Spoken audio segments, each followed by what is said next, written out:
Zee 24 तास एक पाऊल पुढे। आणि चंद्रपुरात बिबट्यांचे माणसांवरील हल्ले वाढत चालले आहेत। चंद्रपुरात बिबट्यानं मायलेकींवर हल्ला केलाय। या हल्ल्यात 16 वर्षांच्या नीलिमा कोटरंगे या मुलीचा मृत्यू झालाय, तर तिची आई सिंधू कोटरंगे हल्ल्यात जखमी झाली आहे। चंद्रपूर जवळच्या चोरगावच्या जंगलात ही घटना घडली आहे। जखमी कोटरंगे यांना उपचारासाठी सरकारी हॉस्पिटलमध्ये दाखल करण्यात आलंय। गेल्या 18 दिवसात चंद्रपूर जिल्ह्यात बिबट्यांच्या हल्ल्यात 6 जणांचा मृत्यू झालाय, तर 2 जण जखमी झालेत। आतापर्यंत 2 बिबट्यांना जेरबंद करण्यात आलंय। तरीही चंद्रपुरात बिबट्याचे हल्ले सुरूच आहेत।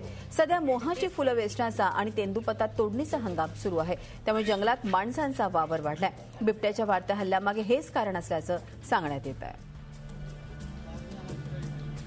तर आपण बघतोय की बिबट्याची दहशत आहे सगळीकडे। 18 दिवसात बिबट्याच्या हल्ल्यात 6 जणांचा बळी गेला आहे। आपल्याला आठवत असेल की 2च दिवसांपूर्वी ताडोबा अभयारण्याच्या अर्थातच शिले बॉर्डरवरती एका स्त्रीला देखील अगदी सर्वांच्या समक्ष या बिबट्याने मारलेलं होतं। दोघांचा मृत्यू गेला होता। इकडे आपण बघतो की चंद्रपुरात आज चोरगाव जंगलातली ही घटना आहे। दोघांवरती हल्ला केला बिबट्यानं, त्यात बळी गेलेला आहे। याआधी 24 मार्च 2013ला अनुसुया शेंडे वय 60 वर्ष उसारपार इथे यांचा मृत्यू झाला बिबट्यांच्या हल्ल्याने।